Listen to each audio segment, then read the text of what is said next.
Damage Control muncul di panggung besar WWE di SummerSlam tahun 2022, ngebawa dinamika baru ke divisi wanita.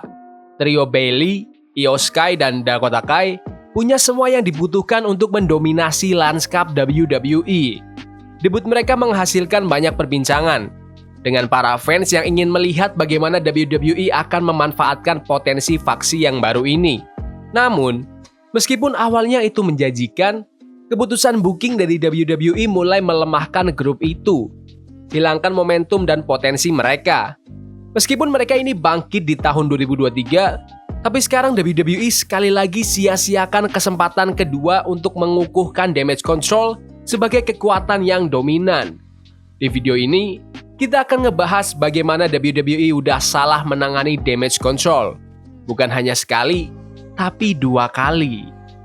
Sebelum kita lanjut, aku pengen kalian like dan share video ini ke teman-teman kalian yang suka WWE. Dan jangan lupa subscribe soalnya channel ini upload video setiap hari. Let's go! Waktu Damage Control debut di tahun 2022, para fans merasa optimis. Divisi wanita WWE membutuhkan darah segar, dan trio ini tampak seperti solusi yang sempurna. Kembalinya Bayley setelah cedera yang panjang menambah kekuatan bintang. Sementara Io Sky dan Dakota Kai bawa kredibilitas dan kegembiraan dari waktu mereka di NXT. Grup ini punya segalanya, dari bakat, karisma, dan dinamika unik yang membedakan mereka dari faksi-faksi lain. Namun, keretakannya nggak butuh waktu yang lama buat dilihat. Keputusan booking dari WWE secara konsisten merusak kredibilitas grup tersebut. Bayley, yang diposisikan sebagai pemimpin, langsung terjerumus ke dalam perseteruan gelar dengan Bianca Belair. Harusnya persaingan dengan salah satu bintang top WWE seperti Bianca Belair itu bisa mengangkat Bayley dan pastinya juga Damage Control. Yang terjadi justru sebaliknya. Bayley berkali-kali kalah dari Bianca, ngerusak kredibilitas dari Bayley dan tentunya Damage Control juga. Kekalahan ini kirimkan pesan yang jelas bahwa WWE nggak sepenuhnya berinvestasi buat jadikan Damage Control sebagai bintang papan atas. Situasinya memburuk dengan perlakuan Dakota Kai dan Io Sky di divisi tag team. Meskipun mereka itu salah satu duo yang paling berbakat di WWE, mereka itu nggak konsisten. Penampilan mereka buruk di skena kejuaraan tag team wanita WWE. Kekalahan dari tim yang biasa aja kayak Aliyah dan Raquel Rodriguez, terus kalah juga dari Alexa Bliss dan Asuka. Itu semakin turunkan reputasi Damage Control. Gelar juara tag team wanita WWE yang udah berjuang buat dapetin pijakan di program WWE, jadi semakin gak relevan. Dengan masa kejayaan Dakota dan Io yang juga gak banyak tingkatin prestis dari divisi tersebut. Bookingannya tuh biasa aja. Alih-alih jadi faksi yang dominan, Damage Control sering banget terasa kayak tim yang ya udah sih. Kerja keras mereka yang seharusnya menjadi sorotan direduksi menjadi taktik yang generik, tanpa kreativitas dan intensitas yang bisa ngebedain mereka. Kemalasan WWE buat berkomitmen penuh ke kelompok itu ngebuat mereka kelihatan kayak pecundang. Padahal harusnya mereka itu jadi revolusioner di perusahaan. Di tahun 2023, kita menyaksikan perubahan yang signifikan dalam karir Damage Control, terutama karena penampilan gemilang dari Io Sky. Pertandingannya melawan Bianca Belair di Backlash menjadi titik balik, pamerkan kehebatannya di atas ring dan ngebuat Io Sky dikagumi para fans di seluruh dunia. Popularitas Io yang terus meningkat membuatnya berhasil menangkan kontrak Money in the Bank, sebuah langkah yang menyuntikkan semangat baru ke dalam Damage Control. Io berhasil cairkan dan menjadi juara wanita WWE, meningkatkan statusnya dan sebagai tambahan, meningkatkan status Damage Control juga. Dinamika grup jadi berubah waktu Io Sky ambil peran yang lebih sentral, dengan permainan jumlah yang seringkali menguntungkan mereka. Ketegangan internal di Damage Control juga menjadi alur cerita yang menarik. Saat Bayley yang dulunya menjadi pemimpin, mendapati dirinya perlahan-lahan disingkirkan dari sorotan. Bergabungnya Asuka dan Kairi Sane ke dalam grup juga menambahkan lapisan cerita, menciptakan narasi yang menarik tentang perebutan kekuasaan dan aliansi yang berubah-ubah.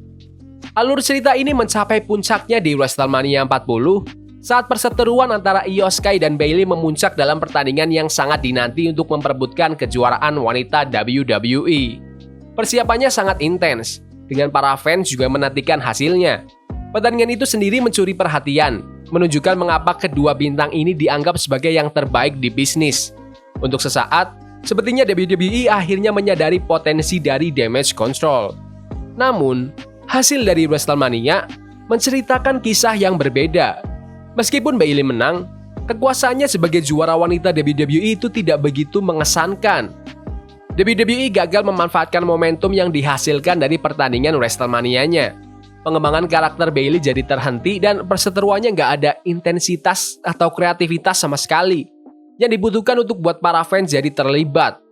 Alur cerita Damage Control yang dulu menonjol dengan cepat memudar ke latar belakang dengan sedikit atau tidak adanya tindak lanjut dari peristiwa yang terjadi di WrestleMania. Setelah WrestleMania, Damage Control direkrut ke Raw. Harusnya berkembang di lingkungan yang baru, tapi mereka malah terpuruk lagi. Keterlibatan mereka di turnamen Queen of the Ring dan kualifikasi Money in the Bank terasa kayak cuma pengisi waktu, tanpa konsekuensi atau momentum nyata yang diperoleh. Kurangnya keberhasilan kelompok di acara-acara ini tuh cuma akan menyoroti seberapa jauh mereka udah jatuh dari puncak. Harusnya jadi kekuatan yang dominan, Damage Control malah jadi sekedar faksi biasa kayak yang lain di roster, tanpa arah atau tujuan yang jelas. Perseteruan kecil dengan Pure Fusion Collective, Shayna Baszler, Sonya Deville, dan Zoey Stark ini menawarkan secercah harapan dengan Damage Control yang terima lebih banyak reaksi positif dari para fans. Namun, perseteruan ini nggak punya intensitas yang benar-benar dibutuhkan buat bangkitkan kembali minat terhadap Damage Control. Fakta bahwa mereka udah berubah dari bintang utama di WrestleMania, terus sekarang jadi terlibat di perseteruan midcard, itu jadi bukti kalau WWE itu nggak becus banget buat kelola Damage Control. Kemunduran Io Sky juga susah banget buat dilihat. Dulunya juara wanita WWE dan titik fokus dari Damage Control, sekarang Io jadi biasa aja. Kejatuhan Io Sky dari kejayaannya itu jadi lambang ketidakmampuan WWE buat pertahanin momentum bagi bintang-bintang wanitanya, khususnya mereka yang jadi anggota dari suatu faksi. Kalau WWE emang pengen selamatkan Damage Control sekali lagi, mereka tuh perlu perombakan besar-besaran di strategi bookingan mereka, dengan fokus ke penceritaan jangka panjang dan pengembangan karakter. Sebagai kesimpulan, WWE sekali lagi udah sia-siakan potensi Damage Control, sebuah faksi yang bisa merevolusi divisi wanita. Meskipun sempat bangkit kembali di tahun 2023, bookingannya yang gak konsisten dan kurangnya visi jangka panjang itu udah bikin grup ini sekarat. Kalau WWE ingin hindari kesalahan yang sama, mereka perlu berkomitmen untuk kasih perhatian dan investasi kreatif yang layak buat Damage Control. Cuma waktu yang bakal buktiin apakah WWE bisa memperbaiki keadaan. Tapi untuk saat ini, Damage Control berdiri sebagai kisah peringatan tentang apa yang terjadi kalau potensi yang besar itu disia-siakan. Menurut kalian, siapa member dari Damage Control yang punya potensi sukses terbesar di masa depan? Komen nama mereka dan alasannya di kolom komentar. Ya udah gitu aja video hari ini. Jangan lupa like dan subscribe ke channel ini karena aku pengen 6.000 subscriber di bulan ini. Tolong bantu. Yes boy, see you.